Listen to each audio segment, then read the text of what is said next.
Welcome back, everybody. Today we are going to talk about how to get comfortable being on camera. Here we go!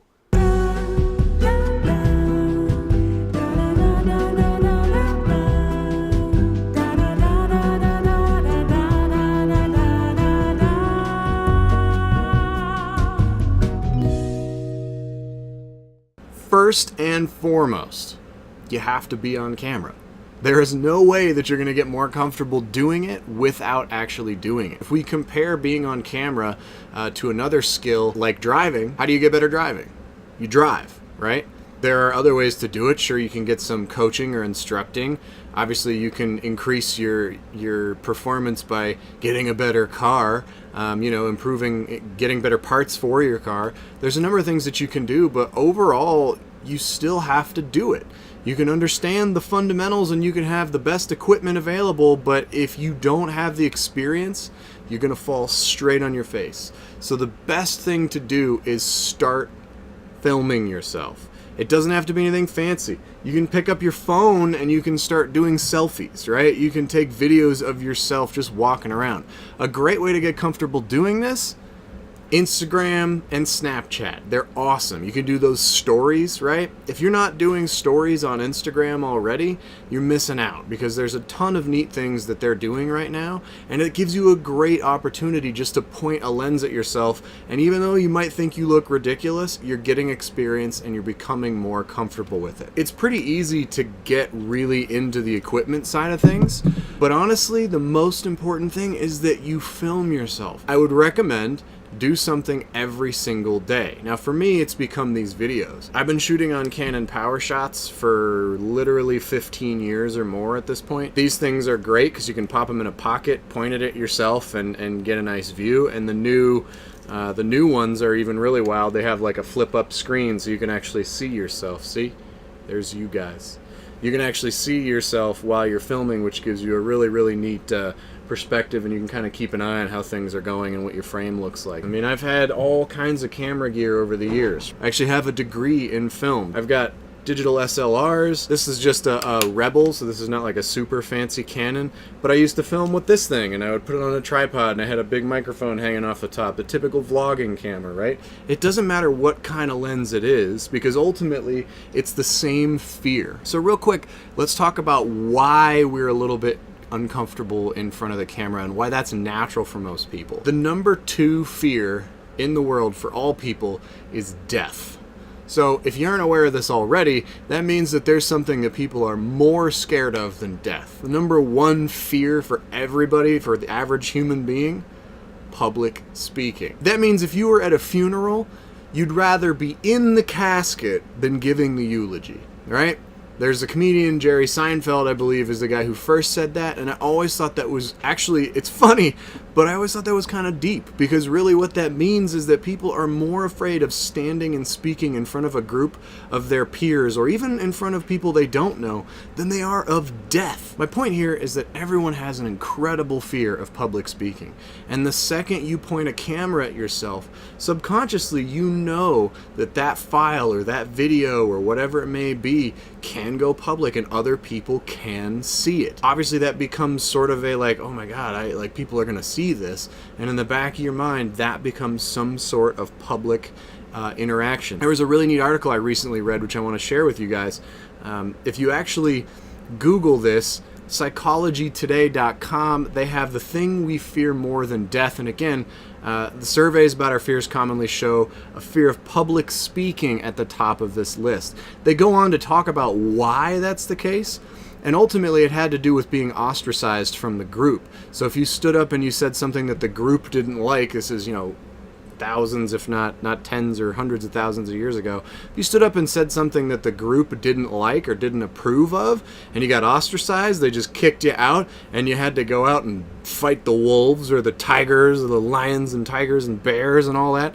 That was a survival instinct that we developed. So there's something in the back of your lizard brain that is making you say, Oh my God, I don't want to get ostracized. I don't want people to think differently of me and end up getting shunned and have to survive differently. It's actually a fear of survival, which is what this article is talking about. If I were to go to YouTube and look for how to talk to the camera, actually, you know what? Let's go ahead and do this.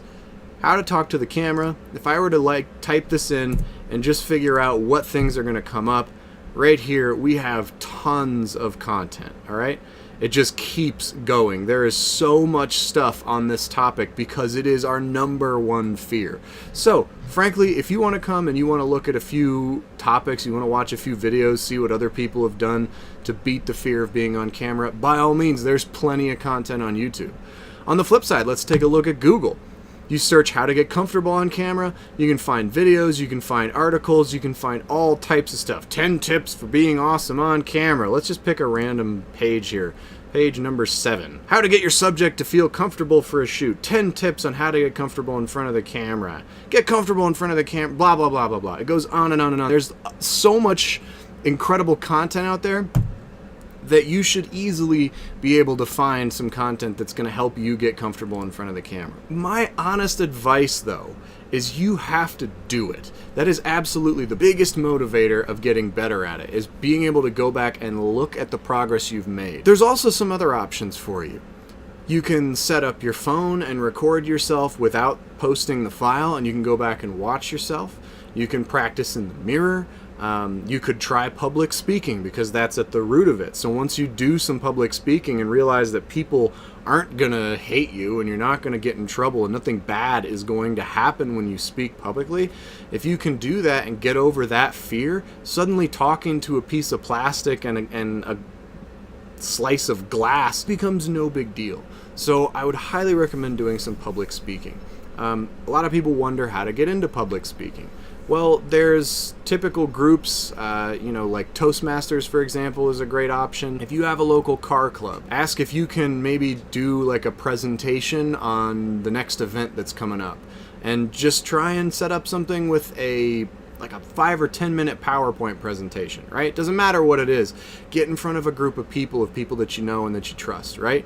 If you go to church, you could talk to a church group. You know, your neighbors, you could talk to your family, you could do presentations for anybody on anything, but getting up and doing it is going to help quite a bit. Then you can start filming yourself, and obviously that takes you down the road a little bit further. A couple things I want to point out about video. Video never lies. It's always honest and it's always transparent. So what we need to do is make sure that we are doing the same thing. Oftentimes you hear creators say things that you know are not accurate. And when that happens, and then you post that up on the internet, that is out there forever. So what you need to do is be completely honest. The other thing that you need to do is, if you realize you made a mistake, you can acknowledge that mistake. You're a human being. In fact, that's what's going to endear people to you, is you being honest and showing your mistakes. I can't stress enough that perfection is not important. We don't care about news anchors that get everything right, but we do really enjoy watching news anchors that make mistakes. Think of all the times you've seen news anchors bumble over their words or say something ridiculous, and that ended up going viral all over the internet. It's not about being perfect. What's really going to help you is your imperfections. There's a saying that all of us are perfectly imperfect, and I really think that comes to your personality on video. You probably already have a smartphone, okay? So I'm going to operate under that assumption. If you don't, you probably have a webcam in your laptop. There is a camera somewhere that you could use that you probably already own. So without spending any money, pick up that camera, grab whatever piece of equipment it is that you have, and for 1 week, for 7 days, I want you to film yourself for 5 minutes. I don't even care what it's about. The catch to this is that once you're done with that, you have to post it. I don't care where you post it, but just put it out there publicly. Put it on your Facebook page, post it to your YouTube channel, send it to Twitter. My point here is that you're making it public. Talk about something that you're passionate about that comes easy to you. For me, it's cars. Sometimes it's video, sometimes it's skiing. Doesn't matter, I don't care what it is. Something that you're passionate about, just talk about for 5 minutes. Tell the lens why you love what you're talking about. That's all you have to do. 5 minutes, 7 days, once a day, and when you're done with that, then go back and watch all of them in a row, and you're going to see you get more comfortable. You'll see that progression. Once you see how much progress you make by just taking 5 minutes a day for a week to do this, that's no time at all. That's literally just over half an hour of time. You're gonna see how much better you get on camera. Try that out, and do me a favor, post those videos and tag me in those videos so that I can watch them, because I want to give you some feedback if you'd like it. There's your challenge for this week. It's pretty easy to understand why people are a little nervous in front of the camera. Well, remember that you have the microscopic view of yourself.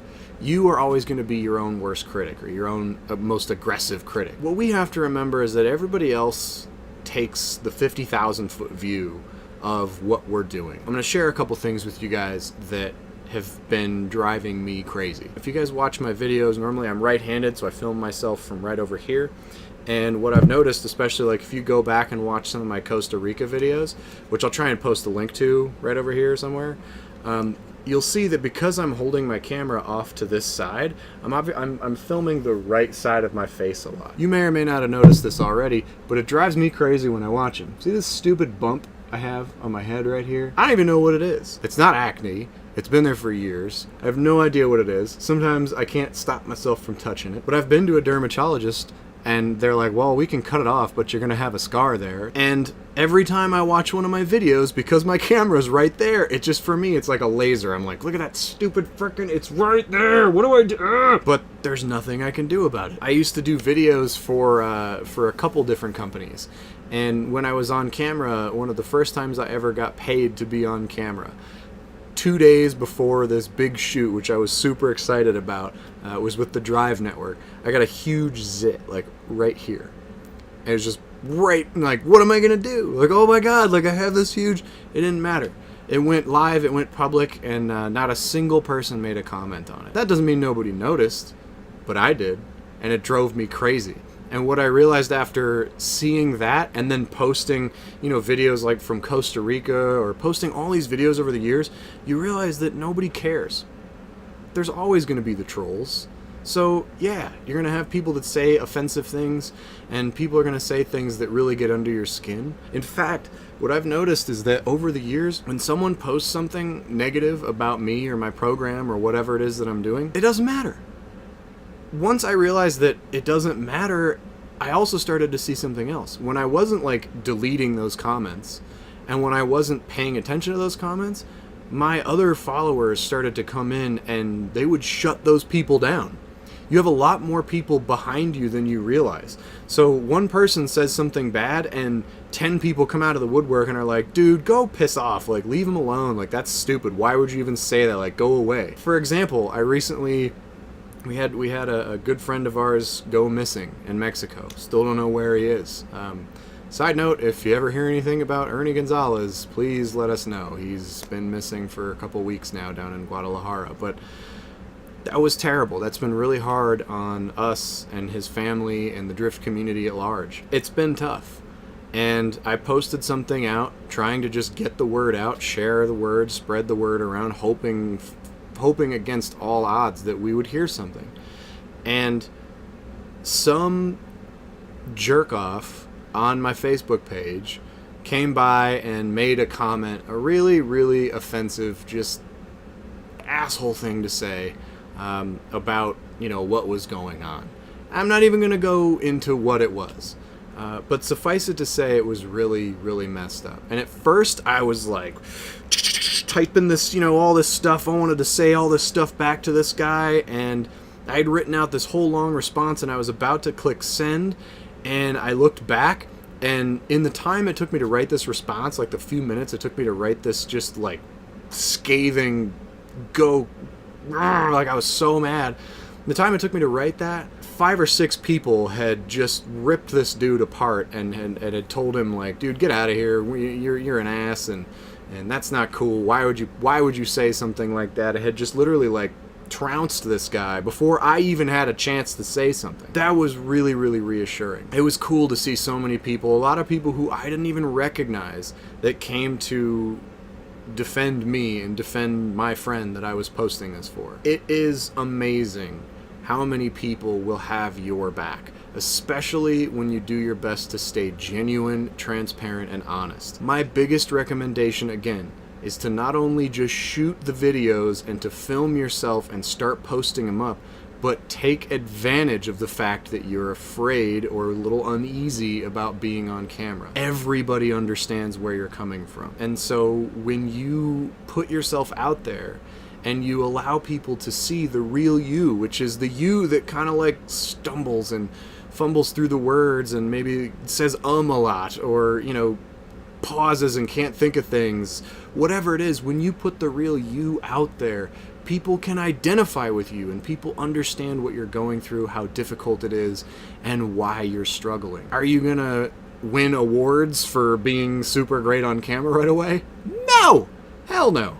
But you're gonna win a lot of respect and trust from other people that are dealing with the same fear and that understand how difficult it really is. As someone who's new at being on camera, you have an incredible opportunity to not only improve your skill by being on camera, but to also take advantage of the fact that people understand what you're going through. You're gonna make mistakes and you're gonna stutter and stumble and say a lot, but all of those things are gonna build trust with your audience and they're going to make you relatable. Okay, so take advantage of this fear and this uneasiness that you may have. And as you get comfortable with being on camera, it's all still gonna come across. But I guarantee you, if you commit to doing this for those 7 days and then beyond, you're going to look back at the first videos you made and go, oh my God, I have come so far. So here's your challenge for this week. 1 video a day, 5 minutes of video, 7 days. That's all you need to do. And when you're done with that, go back and watch all of them. Make sure you upload each one and talk about something that you're passionate about. Just talk to the camera, get comfortable with it. That's your challenge for this week. Hope you guys are having a great week. Always do what drives you, and I will talk to you soon. Peace out. Man, I really stumbled through a lot of that. That was a tough one. Oh my God. What do you say? And the things that you need to do to try and get yourself comfortable making mistakes on camera. If you're worried about capturing yourself stumbling over words, like I just did right there, I love that song.